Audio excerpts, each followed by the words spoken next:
Thank you for joining us wherever you are. This podcast episode is brought to you by the Old Ways Actual Play team. This actual play uses the Delta Green tabletop role-playing game rules by Arc Dream Publishing. This actual play is performed by adults and in an adult setting. Listeners should know that this podcast will include mature themes and scenes.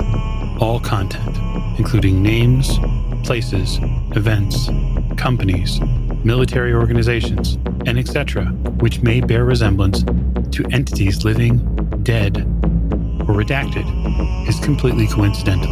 My name is Michael Diamond, and for tonight's game, I will be your handler. Thank you for joining us again, another episode of the Old Ways Podcast. I am your handler this evening, Michael Diamond, and we are back in Montana with our Agents of OSEL. So at the top of the show, as we always like to do, we'd like to thank you, the Patreon supporter, and you, the listener, as well.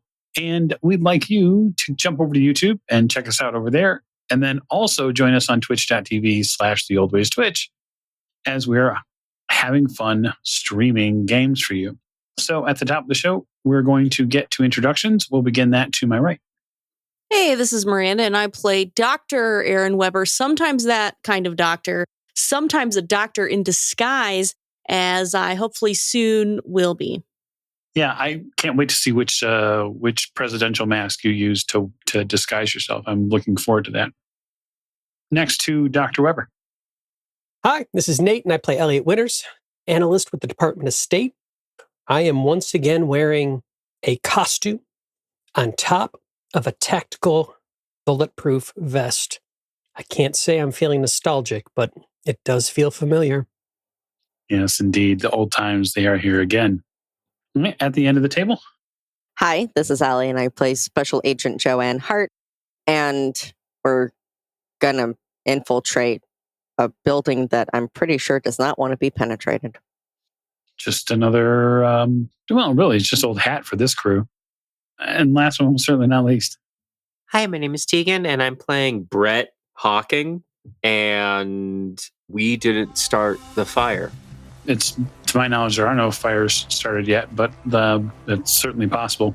So when we last left our Delta Green agents, they were heading to a very important facility, the ABC facility in northern Montana, just a simple 15 kilometers or so from the Canadian border, to investigate the facility and hopefully find out the source of this strange package that they'd gotten, and maybe the source of its unnatural life. So Lynn pulls in through the security gate. The guard at the desk and the gate wave her on through, having seen her license plate and her driving the van hundreds of times. It's about 8:45 p.m. on Sunday. It is Sunday, September 9th, 2001. Lynn finds a spot to park and then puts the van into park, rolls her window down, and lights a cigarette. Okay, I'm just going to do my thing that I normally do. Lynn, can you remind me, what time did you say that night shipment usually shows up? I should get here around 10. We're going to do everything we can, not let anyone see us come out of your vehicle. We're just as concerned about connecting our activities with you as you probably is, so don't you worry. Honestly, I'm way past worry. We left that a long time ago. I just want to know where my boyfriend is. You said you'd find him. Go find him. Prepare yourself, because if we do find him with where we're going, I don't know. The news probably ain't going to be that great, but we'll tell it to you straight as soon as we figure it out. She finishes her cigarette. A couple of minutes pass, and eventually she turns the van off, grabs her identification on a lanyard, and walks away from the van. No words, just like there's nobody in the van. So how long are the agents waiting? Oh, I assumed we were waiting until 10 o'clock. That's fine. Okay. You wait. I think we should call in and have our handler be ready in case we do need to call in one of these airstrikes that he did give us. I don't want to say permission. He did mention as a possibility. Have it on standby so it's ready to go? Yeah. I don't think that'd be bad. I mean, it takes a minute, I think, a minute being a long period. It takes a while to get an airstrike going. So if he knows that this is happening now, that might be a good idea. Okay. Pull out our sat phone. I'll make that call and tell him what we're planning on doing tonight and what we might need. Like an airstrike. Okay. You reach out and you contact Drake. He picks the phone up after a few rings. He goes through the same sort of electronic process that it did before. And he answers the phone and says, "You have an update?" We are about to enter the ABC facility dressed up as production workers. And we have a bead on where we need to go, what we need to see. And if we need a larger than what we can negotiate cleansing of the site, I wanted to give you a call and see if there's anything that you needed to set up just in case. I'm hoping that's not necessary, but once we get in there, we might see what we see. Might be bigger than what we're expecting. Agent, if we're talking about pushing the panic button, I need credible evidence that there is something going on in the facility. Yep, understood, and we do not have that, to be clear. We do not have that yet. All right. If you can get it, we can work something out. But we'll need to be clear. Understood. I'll need actionable evidence. Yeah, let me reassure you, we're planning on and we desire handling this all by ourselves. This would only be in the case where it turns out there's something bigger here than any of us. There's a lot of weirdness out here, so this is just a friendly heads up. All right, well, good luck, Agent. Drake says hi, wishes us well. Oh, that's nice. But he's gonna have the stuff ready? Did he say that? He's good? We're good? We need evidence. We can't, I guess we can't spin that up until we know for sure. He doesn't trust us, or? Well, no, I think it's more the massive scale of destruction that this will bring upon this area. And so it's also noisy. Like, for him to set that up, he has to alert probably a bunch of people that he don't want to alert unless there's something. There's stories they got to weave, all that business. So I understand. Yeah. But he is on the other end of this phone if we do have to call him in for this. Let's just cross our fingers. Hope we don't have to. Okay. Whew. All right. I think I'm ready. Okay. Now, to be in position for this train as it comes in, it'll take a little while, you figure, to offload whatever it's got to offload, or to take on whatever it might be taking on. That will take a little time. So if the agents hang out until around 10 o'clock in the van after making the call, they will hear the train arriving before it gets here. There is no way to mistake the sound of that freight train arriving. If you wait during that time and then exit the van, what I would like is to know kind of how you're going to go about it. And then we'll determine whether or not there needs to be a roll. Well, first I'm going to probably, because I'm such a nice person, I'm going to give young Buck the other vest. Elliot had one and then we brought the other one with us.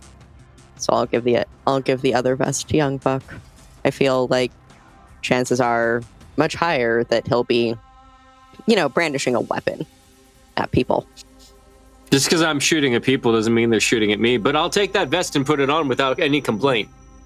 Okay, so that means that Agent Hart and Agent Weber are without a vest. So walk me through how you're going to get into the facility. With confidence.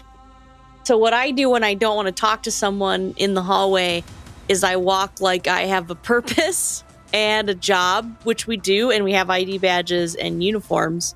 So I feel like walking with confidence, like we've been there before and like we have a place to be, is really the key to us getting in without detection.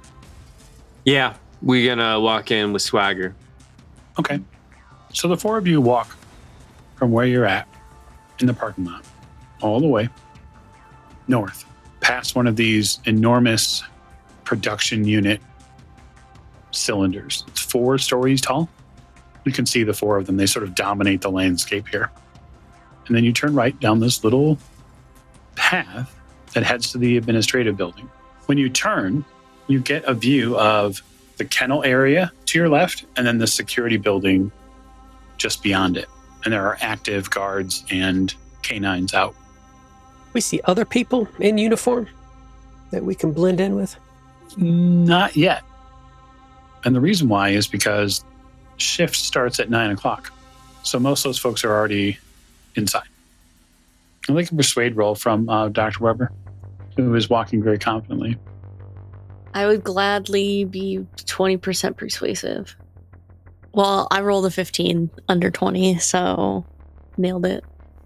You walk very confidently toward the administrative building. You walk very confidently towards the front door, which you see has a guard standing at it. Mm-hmm. And he looks at you and he extends his hand. He extends his hand like he wants something from me. Yes. I present my badge, my ID badge. Okay. He takes a look at it, hands it back to you. Working late? Thanks. Or hardly working, right? You head on in. Yeah, the rest of you are able to get in under the sort of the coattails of Dr. Weber here. He goes through and looks at each one of your badges and hands them back to you. And you guys head in. You do notice that you go by a security camera as you walk in. It gets your full face before you get in the facility.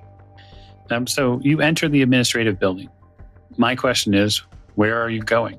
We're going to Lab 6, aren't we? Yeah, if we on the way can find and procure a lab coat, we were going to do that as well for me. I mean, I don't have my rifle. I walked in with no rifle, huh? I gotta have at least a pistol on me. There's no way I walked in completely unarmed. Yeah, I assumed that you had your pistol on you, your service weapon. I mean, Lab 6 there's no reason for us to dilly-dally. If there's something along the way that we can get, but otherwise we should just make our way to Lab 6, I think. If we're interested in Lab 6, we should head to Lab 6. I don't know where we could get a lab coat otherwise. So when you went to the facility, the administration portion, there's a really long hallway. To the left, as you walk past it, would be where the switchboard is. But it looks like there's nobody in there. The door's closed. Oh, that security room? No. Yeah, the reception, security, and telephone switchboard. Yeah, it's closed. Oh, fuck. No one's in there. There's nobody in there. Ooh, that room's been tempting me a long time, Mike Diamond. I mean, you can break in if you want. I won't stop you. Okay. I'll consult with my fellow guys, should we? This feels like a great no one's in there. No one's in security. We could get all sorts of stuff. Turn off the cameras, whatever. Is it quiet in the halls? Don't see anyone? Don't hear anyone? I'd say mostly. I mean, there are cameras in some of the hallways that you've seen. All right, well, Dr. Weber, let's make a move quick. We can't hang out in the hallway. You want to get in here? We all need to duck in here. Yeah, let's go. All right. I'll follow her in. Duck in. Is the door locked? Yeah, absolutely. Of course it is. It's okay because I pull a bobby pin out of my hair. Oh, I love this for you. And I'm ready to go. We definitely want to go in that room. Who can open this locked door then? I would like to be a criminal, please. Wait, I got 50%. Is that just an auto success? Or is this a difficult lock? Yeah, no, it's not a difficult lock. You can force the lock over probably with some hand tools that you have. Sweet. I MacGyver that shit. Okay, you open the lock. You are able to accelerate the door handle and open the door. In 20 years, that'll be really impressive on lockpicking lawyer. Usher everyone in, get everyone out away from the window, close the door, lock it again. Are there blinds we can lower over the windows? There's only one window. Okay, is there a blind that we can lower over the window? It's already lowered. Remember, this is a reception area, so like beyond the front door, this is where everyone would stop, right? It's a wide window. It's got like a little tray to pass stuff back and forth through. Weber, what we looking for? I don't know. It just seemed like a good idea. Oh, for Christ's sake. All right, I start just searching through drawers looking for anything that might be a good idea or interesting. The evidence thing, and we can turn off the cameras. We can look at all the cameras. We could maybe spot Lab 6 from here and know what's in there. And so we can see it because we're already in here. That's a good idea. Go check it out. All right, so a couple of things, given the room being searched. You find two fairly useful things. One is a white lab coat. The other thing that you find is a television monitor that has 16 very small images on it. It is wired back to what's something that looks like a really big VCR. Ooh, can we investigate that piece of electronic equipment? Well, Elliot has a fairly high computer science skill. He doesn't even need to roll. Elliot, you'd be aware that this is a DVR that is meant and set up for CCTV. And so if you chose to, you could functionally stop recording if that's what you wanted to do. All right, they got a TiVo set up here. So what we're going to do, we're going to erase the last 10 minutes of footage and rewind it up so that it doesn't look like we ever came in. Perfect. This is a good idea, Weber. Thank you. And I'll start tapping. And I will cherish that memory forever of Elliot Winters saying, this was a good idea, Weber. And it will live on in my mind forever. I'll just sit and think about him saying, this was a good idea, Weber, because I may never hear it again. In the middle of that thought, I throw a rolled up ball of lab coat right at your head. So you find a lab coat, you find the CCTV head end here for the building, for this portion of the building. Interestingly enough, you don't see any cameras that line up with where you believe Lab 6 is based off of the schematic you have. That is... that's not surprising or mysterious. I think it just lends evidence to our suspicion here, because there ain't no good reason why they wouldn't want cameras and security up in one of their labs. Exactly. Anything else in here? Anyone else want to do anything else? No, I'm good. Do they have a branded pen that I could steal? Oh yeah, absolutely. Sweet. Any guns lying around? Because Aaron Weber's really feeling emboldened now. You don't find any guns, but you do find a security belt, like a leather belt. And there are handcuffs and baton and pepper spray on it. Oh, okay. And I have a lab coat that can cover that up. And those are all things that Aaron Weber, I think, can use. So maybe I will secrete those on my person. All right. Now that you've tossed this room effectively, where next? The only place other than Lab 6 that's interesting is that environmental control and safety monitoring. But I think we could go there maybe after Lab 6 to really fuck some stuff up. Dr. Weber's obviously real jacked up on this infiltration right now. So we can just go there and really fuck their shit up when we're done with whatever we're doing. Yeah, and we're sure that nothing on that TiVo was worth looking at, right? Well, it didn't show that lab, remember? We looked for it. Did it show a camera outside that lab? Just wanted to make sure. Hard to say, Weber, that it showed many corridors. Okay. No, that's fine. I'm not too concerned about it. Only other thing is Turner's office is up on the second, and we know he's the head honcho who's calling the shots, but I don't know if we need to go check that out. I set this TiVo up. It's not going to record anything for about an hour, so Got some time. let's hit it. Going straight to the belly of the beast? So to get around the corridors here and get to your chosen target, there's going to be a stealth roll. That is a thing that will need to happen. No.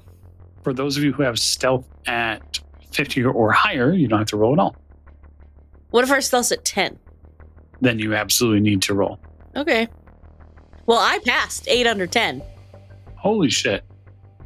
I got in my head that I'm going to set this door up so that it's locked, but then it would open easily. And so I got a 17 over 10 because That's a little louder than I thought. I'm sure I passed as well. Oh shit, I did. 10 out of 10. 10 under 30. That's okay. I probably trip and smash my face into something because I got an 88 over 10. Oh, I love that for you. I'm making the most noise possible. So you all head south and you get past a series of offices. You get down to where there looks to be a series of airlock doors that lead to one of the production facilities. Looks like Diamond. You get further south than that. And as you are coming up on this turn to the left that you have to make by Lab 5, because the floors here are freshly cleaned and mopped, Hart, you manage to lose your balance. You slip on some wet floor. You miss the caution sign pretty badly. And when you do, you fall forward and you rack your head face first onto a drinking fountain. Oh, Lord. And there is a loud bang from it. Elliot, you try to catch her from falling. It doesn't work. And you both sort of tumble forward a little bit. You don't fall, but Hart, you're now bleeding from a gash in your forehead. How much damage did I take? Oh, just 1 hit point. But that bang was like heard round the world. Oh, yeah. No, this isn't humiliating at all. Hart, what are you doing? I didn't mean to. Quick, in the bathroom. We got to get out of the corridor. Yeah, just run into the nearest bathroom. Doesn't matter. Right there. Okay. Yeah, you run into the men's room. I'm going to go hide in the stall. You're bleeding from a head wound, and there's blood all over the place now. Like, even under the stall door, you can see little drips. So then I guess I'm going to, hang my head over the toilet so the blood will go into the toilet instead. This head wound's bad. I'll go in with her and try and help with some bathroom first aid. Oh, I love that. Okay, so what from this bathroom would you utilize for first aid beyond the toilet paper? Just handfuls of paper towel, I think, was the only possibility here. Okay, what's Elliot's first aid? Well, you could wash it out with the hand soap. Oh, this was more of a narrative first aid because my actual first aid's 10. But sure, I'll roll first aid. Oh, no, I'm not saying you have to roll first aid, but Oh, okay. I love the idea of you basically slapping Hart's forehead with as many paper towels, like the brown trifold ones that you get out of like the towel dispenser. Hart, what we need is some super glue. Do you want to go ask Weber? I'll kick the door open. Either of you have any super glue? Oh, of course they don't. No, I don't need super glue. There might be some back in one of these offices. I go back into the bathroom. Like, Jesus Christ, I can't believe how much this is bleeding. Should I wait here? I'll go look for super glue in an office. Okay. I'm going to roll luck and see if any of those offices nearby are open. I rolled 49 under 50. So one of them is open, yes. Mm-hmm. Tossing the office fairly quickly, you find whiteout, some highlighters, a fairly extensive collection of little rubber ducks. And you do end up finding some both Elmer's glue and super glue. I'll bring them both back. Okay. I'm looking at Hart's pupils, trying to see if they're the same size or not. Maybe. Damn it, Bert, I think you might have been concussed with this. Jesus. So, Chief, what do you want me to do? I want you to pull yourself together as quick as possible. You feel dizzy or anything like that? I don't know. Probably. Little anyway. A little unsteady. Here, stand up. I probably wobble a little bit, but I'm able to stay standing. I only took one hit point. I'm not incapacitated, so. Weber, you and Hawking see a couple of the workers walking through the hallway. Act cool. Why are we not in the bathroom? Sir, there's a mess in that bathroom. you should go check. And I'm trying to like give him the glue. Can you go clean that up or? Yeah, I got it right now. I'm on it. Thanks for letting me know. Yeah. Slip him the glue. You slip it to him. So with this super glue, are you going to glue Hart's wound shut? It's up to Hart. Hart, you want me to try and put this cut together? Or it's up to you. It's your face. Yeah, you might as well. If the super glue will stop me bleeding all over the place, that's probably the best option. It can help. 90 times out of 100, I mess this up, but sometimes it works out. Here, lean your head back and just no skill, no technique. I'm just gonna try and hold whatever the wound is and just pour it on. I love that. Okay, yeah. So you seal the wound up. Hart, this hurts like hell, and you end up getting little pieces of brown paper stuck to your forehead, but you do stop bleeding. Hawking, when you deliver this glue in there, you see that there's fucking blood all over the floor. This is normal. I'm completely unfazed by this. I guess I'll get some napkins wet. I mean, we're janitors. Do I not have janitor stuff? I don't think we stopped by the janitor closet. No, you didn't magically acquire janitor stuff as soon as you walked in here. I thought this was on my part of my class on my character sheet when I rolled a janitor-based character. No, you don't have any proficiencies. No. There's no proficiency right now in cleaning. You don't have any Mr. Clean. You have to acquire some. You shouldn't even tell me where there was cleaning supplies. Okay, sweet. I mean, I got two options. We passed a janitor's closet. I know. I was going to go do that. Okay. I was going to do... That's the funniest fucking thing ever. Hell yeah. I'm going to go get some cleaning supplies. Because then at least I got a spray bottle. Very good. Roll persuade. You're going to persuade people that you're supposed to be here. Got a 50% base in it, and I fucked it up. You head to the janitor's closet. You get some bottles, and you turn around, and you come face to face with another guy who's wearing a very similar uniform to you. And he looks at you and goes, "What are you doing here?" And I respond terribly, apparently, because this roll. So I say, "Oh, fuck." Wait, who are you? And that's the moment when I will not be able to remember the girl who that was our ally. And I'll be like, hey, I'm Temp. I'm working for, what's her nuts? Lee. She's like yay high. Remember, you're seeing this go down at the end of the hallway here. It's like 30 feet from you, and you see that Hawking has been stopped by someone who works here for real. Mm-hmm. Save me. Because I'm so persuasive and stealthy, yes. I'll go, sir, what's taking you so long? You were supposed to help me with this jammed door, and now you're talking to someone else? Who's your direct supervisor? I'm sorry. I'm trying to get the stuff. I'm so sorry. I'm very sorry. And I'm just going to grab the stuff and start walking back towards Weber. And I'm going to continue to complain. Well, I feel like this probably isn't the first time that you've said that. I'm just going to be a real big bitch so that the other person doesn't want to talk to me. Yeah, I like that idea as a way to potentially cover up the terrible thing that's just happened. Mm-hmm. To do so, though, you'll have to, I suppose, impress me with some sort of social maneuvering. Mm-hmm. Do you want me to do that with a roll or in character? Because I will happily do that in character. Play it out. Yeah. No, that's my plan. Is this person is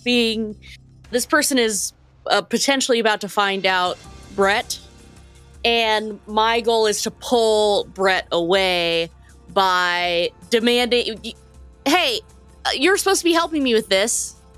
What are you doing, stopping and talking to someone else?" I'm sorry. I'm sorry. You're sorry. Who's your... I'm going to find out who your direct supervisor is. It's every time with this one. I'm gonna like turn back to the person I bumped into and roll as if I'm like rolling my eyes at Weber, but to them, like they can see me, be like, I gotta deal with this bitch. And then I'm just gonna be like, and then I'm gonna go back with Weber. Okay, you could move a little faster. I've been waiting this whole time. It's not opening itself. Yeah, the person in the janitor's closet shuts the closet and walks off. Oh, thank God, that worked. Your forehead's repaired, Hart. I'm not gonna do much besides like touch it gingerly and be like, ow. All right. I think while we're in this intimate position in the bathroom, I'm going to lean in a little bit closer. Say, by the way, Hart, what was with that text you sent me? That picture? Oh, that? You seen that before? Well, not before Brett showed it to me. He found it while he was doing recon. I saw him pull it out and take a picture. And then he showed it to me. It's a nice symbol, though, don't you think? No, it's dangerous. I saw that. Well, I think I saw. Yeah. I saw that in New York. In New York? It caused me a lot of problems. I think it's pretty much the reason why things went so sideways for me since last time we talked. It's that thing. Didn't you feel it? Make you feel weird? Yeah, everyone should see it. That means it's a good thing, right? If everyone should see it? That thing is dangerous. You got to be careful with that. Well, you also, whenever we all got back together, you said that, things were going pretty well. Did you lie to us? Yeah. Nope, they're going pretty well comparatively to how they were going. I don't really understand. Sort of like a roller coaster. Oh, When we first met, I was doing okay. yeah. And then it was sort of after the hill, right down into the depths, and now I'm sort of up a little bit higher than the depths, but still nowhere near where I used. Everything's fucked up, Hart. And whatever that thing is, that symbol, that the meaning behind it, that thing reached inside my brain and twisted. It still does. It still pulls. You gotta protect yourself from it. You don't want that. You don't want what happens when it gets too strong. Well, is there a way to protect from it? Shit, I wish I knew. I wish I knew. Because at least right now, it doesn't seem that bad. Yeah, ain't that always the way? And I'm trying to unstick some hair that I accidentally got in the super glue, and then I sort of give up. I'm like, do you got a hat? Maybe. This is a mess. This is not. And there's some paper and. So wait, Brett saw that too? Yeah, he's the one who found the coin. He brought it back. I don't know where he got it. It must have been outside. That's funny. I don't know where I got my first look at mine either. I think that's probably part of the way. He has it. You could look at it again if you wanted to. Wait, what do you mean he has it? Like he's got a physical representation. It's an actual coin. He's carrying it around with him right now? Yeah. Oh, Jesus. Okay. That's a problem for tomorrow or maybe Tuesday when things are quieted down a little bit. Okay, so with the repair done to Hart's forehead, the two of you are going to come out of the men's room. The group continues on around the corner. You continue around the corner, and as you do, you hear from the overhead paging system that the production transfer at the rail line is complete. Is that a good thing? No, that means they're going to be wondering why we're still here if they see us. We got to move a little bit faster. You walk past Lab 5, and then sort of going by the blueprint in your head, you come to something unexpected. A wall. Your map shows that Lab 6 is right here, that there are doors here, but this is a wall. I'm going to start leaning against the wall, like putting my hands up to see if any of it gives. It does not. Well, that's not encouraging. Is this what they meant? Is this what Turner meant? It was Turner, right, on that tape? He said he was going to clean this. Got to clean that. Maybe this is this. Oh, he's already cleaned it by making it not exist. He could have just cleared everything out in it. I'm going to look. I'm looking for feathering. I'm looking for new construction. I'm smelling it. God, is this new? This has got to be new. They had to put this wall up. You smell hydraulic fluid? Who has search over 50 or over here? I have 60. We do. We are the searchy people. So, Weber, you see to the right that there is a fuse box on the wall. Mm-hmm. It looks a little out of place. Oh, piece of candy. Pop it open. Okay. Inside this fuse box that you pop open, there's a keypad. We're gonna have to go to Turner's office unless you guys want to do some check and guess here. Well, I mean, you got two choices on a keypad. All right. Either everybody types the same numbers in or everybody gets to type their numbers in. And then you have even fancier keypads where the numbers are actually LEDs and they get randomized on the keypad, which is the coolest ones. What are we dealing with here? Well, we could, yeah, good point. Because we could see which ones are punched more, possibly. Well, that's the reason why nowadays they've invented those for high security spaces where it's like your keypad randomizes. What are we looking at? What are we dealing with, Handler? You are dealing with a probably hard button number pad 1 through 10. All right. Any noticeable wear and tear? No. Look, if there's not significant wear and tear, then it looks like we're probably facing a situation where everybody has their own pin that they type in. So what we need to do is go upstairs. So you have two pathways as I see it here, right? You have the criminology skill, which would give you a rough idea of how to rewire the keypad to potentially force the relay open to open the door, right? There are downsides to this, obviously, one being that the keypad is likely going to be destroyed or unmountable again. So there's no long-term quiet way to do that. I could see a SIGINT roll as well, and that would be basically like working the cipher and making a certain number of attempts on the keypad to get the successful code. Those are your two paths.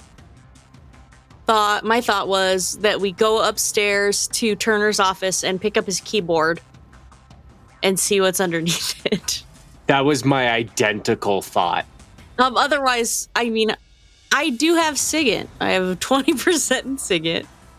Served us so well last time. I have a 50% in criminology. I feel like I could pop the security thing. I have a 70 in computer science. Can I assist Buck or Brett in some way? Bucky? I like it. I feel like between the two of us, we have such high skills that I think this is just the thing we're good at. I have a 60 in computer science. Yeah, no, I feel like we are uniquely suited to this.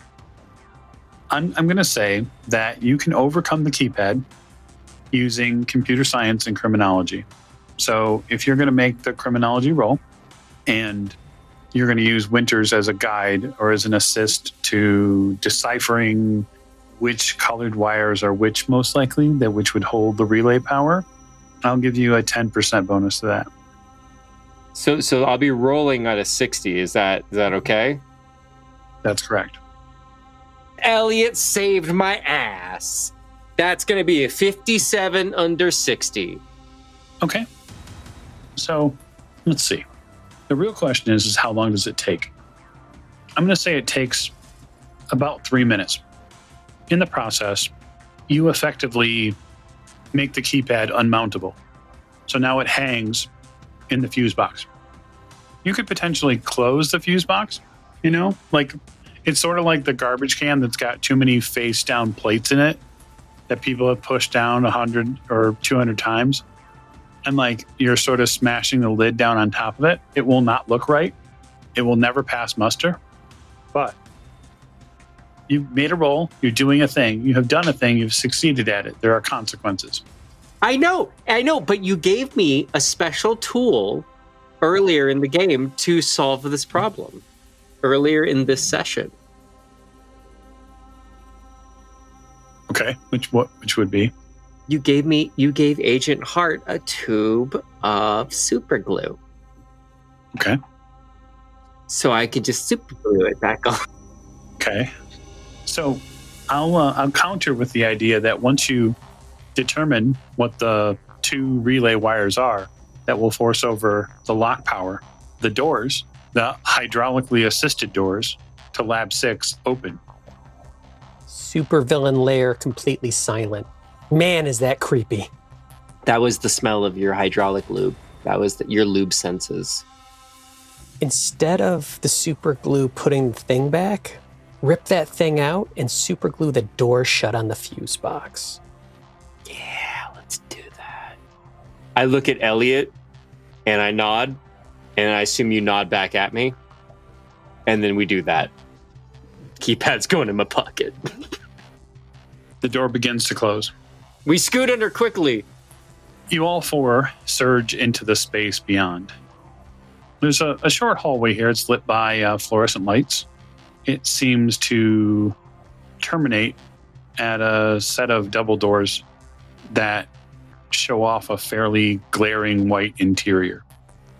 So inside this space, to our agents' left, they see a series of plexiglass chambers.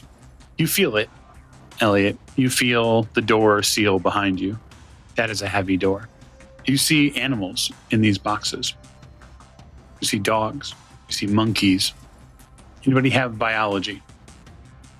Do we see any birds? Yeah, I'll see that there's a bird or 2 in here.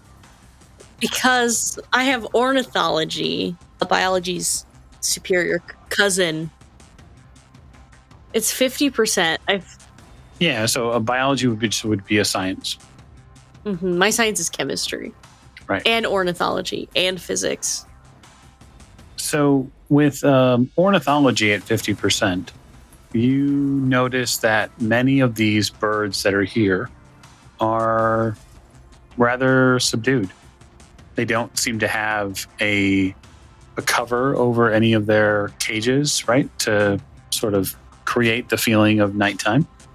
Mm-hmm. You also do not smell any of the animals in here. There is no noticeable excrement in any of the cages. That's weird. Do you notice that everything's pretty calm in here and it doesn't smell like shit? Yep, that's weird. Because, like, I've been around animals a lot, and it always, there's a scent to them. And you said they're not bars, they're plexiglass cages. Okay, so there's no poking and no sticks you can jab at any of these things. Can I look closer? Because I'm thinking about this undead dog ahead and how it was alive, but it didn't need to shit because it didn't have a body. Now, I guess if one of these things is re-alived, undead, that it probably doesn't need to poop either because it's not alive, it's dead. I want to see if I can suss out if there's zombie birds or not. You get up close and you inspect one of these cells that has a couple of birds in them. And they look docile for, the good first few moments. And they react to you getting close to the cage. And there's this sort of cold gray or grayish blue tone to their eye as it looks at you. And it lets out this horrific sort of screech, like a tortured soul knocks on the door and is interested in coming inside. It sounds completely devoid of anything close to human interaction. This bird is nothing but a collection of feathers and hate. This is a normal bird. Something's wrong with these birds. Guy, these birds aren't right. The bird ain't right. What did they do to you? You poor sweet baby. What did they do? Turning towards the door on the other side because I don't want this noise is not worth it. So further down from the cages, you do see that there is a small space, a little alcove room that they have. Elliot, it looks like they've set up for some sort of long-term food collection. Large freezers. Yeah, that's referring back to I'm looking for the door that I saw on the map. So yeah, looking just on that wall. And if I can find it, I will try and push it open, see what's beyond that. Yeah, no, you can absolutely find it. You can step in there and check out what's here. Are you going to open these freezers? So, same sort of room as I just left, same walls, and I'm looking at the map that I have. That's what I'm seeing right here. 3 doors set into the wall, the same side of the room that the cages were in. Yeah. That's what I'm expecting, because that's what the map that Lynn gave me. Okay, yeah, I'm going to open the door on the far left. If I'm facing that wall, the door on the left. Yeah, it's a walk-in freezer. It's empty. It is not. Damn it. You see several desiccated monkeys, rodents, and 4 German shepherds. Each one of them reacts to your presence as they flop and spasm somewhat uncontrollably. The monkeys especially are quite terrifying, as they're probably no more than 3, maybe to 4 feet tall. But when their muscles spasm, you can see that they sort of leak this bluish fluid that the animals in here are particularly disturbing. The monkeys are difficult for your brain to wrap its head around. They flop and have these spasmodic moments. They make a strange, continuous keening noise with their mouths and teeth that clack together as they walk between a world of being reanimated and dead. And as they move back and forth, you can tell that their bodies are not completely sealed anymore. And so they spill this liquid out. They're not moving fast by any means. They're moving very, very slow. But unfortunately for you, Elliot, they're moving. And this is a horror that you were not prepared to see. So I'm going to have you roll sand. Okay.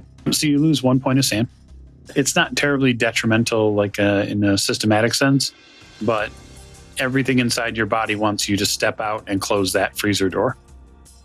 I would like to step out and close that freezer door. And then I would like to lean back against it and head down, chin in the chest. No. There's 2 other doors. I'll call out to the others. They're in here. There's more of them. There's more of them in here. Well, yeah, this whole place is fucked. There's more like the dog in these freezers in here. Like just parts? Just parts. Yes, but still alive. Yeah, this is gonna be fire for me. There's 2 more freezers in here. I'll go in. I'll open that middle freezer. Yeah, you regret it instantly.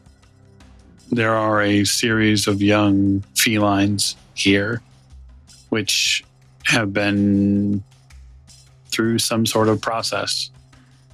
They are not whole anymore, but that does not keep the parts which are there from squirming.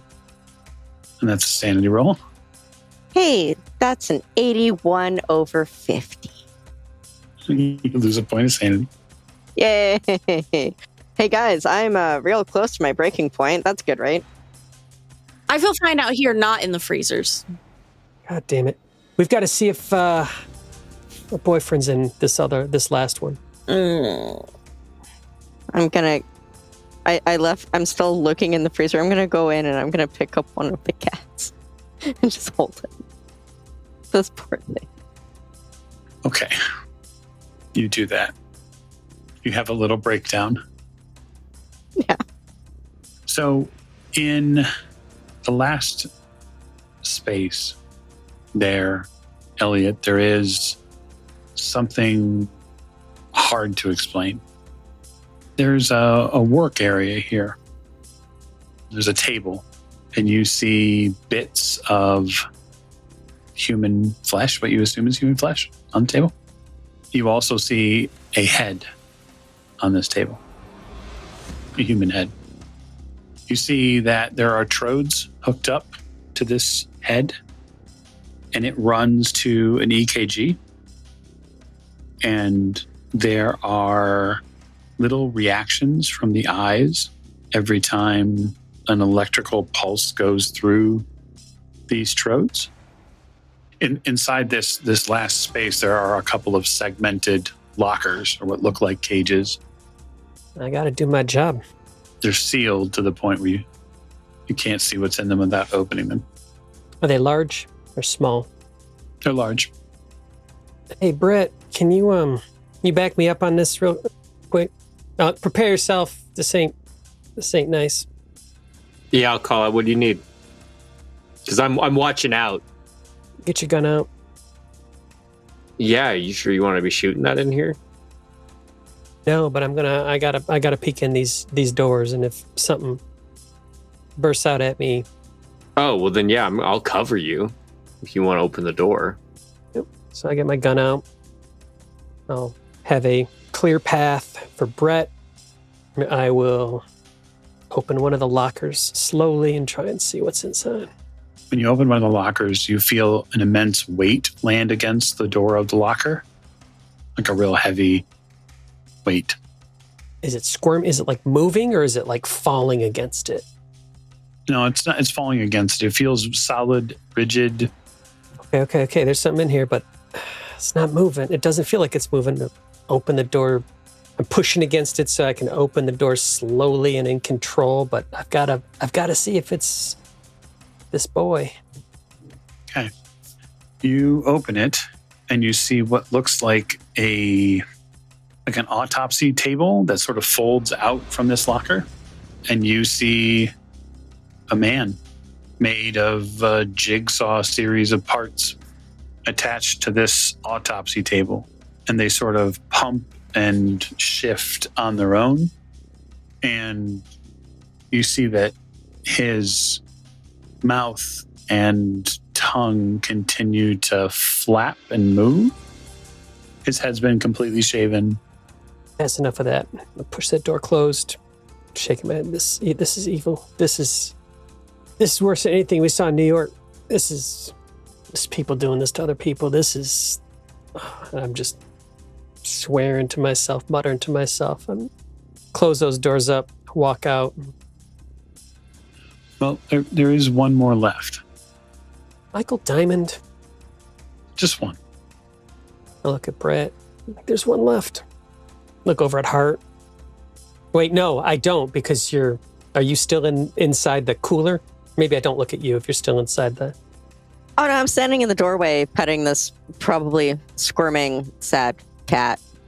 A little bit of a mental breakdown. I feel really bad for these animals right now. But I'm watching. I'm not going to say anything about anyone petting an undead animal. You sure aren't. I look at Weber. Look, there's one last one. Fine. Same rigmarole. Handler. Okay. You open this space. It's a little larger than the others. It's actually a little deeper too. And when you open it to see that there's a plexiglass cover. But inside that space, there is a man, whole, wearing a hospital gown. And he looks up at you through a pair of dead eyes. It's clear that he's been worked on, but he absolutely fits Lynn's description of Thomas Ironshirt. I'll walk up towards the glass, seeing if he's responding in any sort of way. He absolutely responds. He comes towards the glass, and you hear his sort of phlegm-soaked throat say, "Release me. Let me out." Hey, son, what's your name? He stares at you for probably a good 30 seconds, and you're not really sure whether or not he wants to eat you or talk to you. He's dressed in a hospital gown. He sways back and forth just at the edge of the glass. Tommy. Brett, you can still think. Tommy, you know, Lynn's real worried about you. What happened? What happened to you? Who did this to you? Metro. Dr. Metro did this. Well, this is a pickle. I gotta talk with my friends real quick. I'll be right back. I gotta talk. I'll turn back. This is a little bit of a situation then. I was expecting zombies and things, not folks that know their names and can talk and have memories still. I mean, you're assuming that the thing in there that knows it's Tommy is actually Tommy. Mm-hmm. And also, that thing never leaves this building. You know that. You're a smart guy. You know that. Is there anything else in that room? Computer terminal, records? Nothing. Just an examination room. No. Okay. No, and much like the others, the room smells like cleaners, and you don't see any, well, you don't see like a poop corner or something like that. Tommy, we'll be right back. I'm going to go out and I'm going to shut the door. You know, maybe I've done it a while, but I've never wanted to kill people as much as I do right now. Dr. Metro? Have we come across that name at all? I don't even know a Dr. Metro. No, I haven't heard that name at all. Wait, no, we did the other office. It's spelled French, because it's METREOUX, Metro. Then we should get to that office. We should. Get his home address, pay him a visit. It's weird because on the map it doesn't have a door. Just saying, maybe.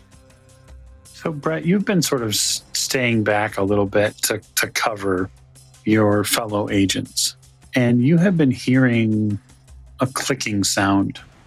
It's coming from back the way you came. Yeah, I want to investigate that. You head back towards the interior space where the doors are, and you see mounted, just like a little monitor mounted inside a computer workstation nook. You see that there are two people standing outside where the door opens at, and they are looking at the fuse box. One of them is a security guard. The other is we'll say medium height, medium build African-American woman. Okay, guys. Time to get the fuck out of here. What's the play? What's the play? There's one way in, one way out. What's the play here, Brett? What do you think? We have two people outside of this room attempting to get in, and it is a matter of time before they get in here. And when they do, there's going to be violence. So we need to get out of here, and the stuff that's in here needs to be destroyed. So we got about 30 seconds to 2 minutes to come up with a really good plan. I have a really bad plan. Perfect. Give it to us. So they're going to come in to this room that is a one-way in, one-way out. We let Tommy out so that he can take care of them, and we hide in a freezer until there's no more commotion. You think Tommy's going to do what you tell him to do? You have a really good rapport with Tommy? You feel really confident that he's going to do exactly what you want him to do and not eat your face? I mean, I don't know. I might be able to persuade him. I mean, think about it, based on what we've seen of these things, they ain't naturally violent. Yeah, the puppy's not snapping at you in the box, is he? And I think he will go immediately after those two and rip them apart. There's something poetic about it that I really do like. But maybe it'd be better just to wait in the corner and plug them full of bullets as soon as they open that door. Oh, I have mace and a baton. I could mace them when they come in. We could handcuff them. And I have handcuffs. Throw them in a freezer. Yeah, I guess we could do that. We could try to subdue them. I mean, we're going to kill them later, so we might as well kill them now. Right? I mean, that's what we came here to do, was to eliminate the bad people and take care of the bad stuff. I don't think we were specifically told to get rid of the people who did this. We were told to find out what's going on and eliminate the supernatural part of this by whatever means necessary. But if you don't get rid of the people, they can do it again. But I'm not saying we need to hunt down these people who, by the way, are just a few seconds from probably breaking in here. I'm just saying that we're not getting out of here without blood. Mm-hmm.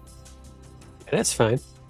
So I'm just getting us all on the same page. We want to open the door from the inside to let them come in. And do we want to subdue them, or do we want to dispatch them?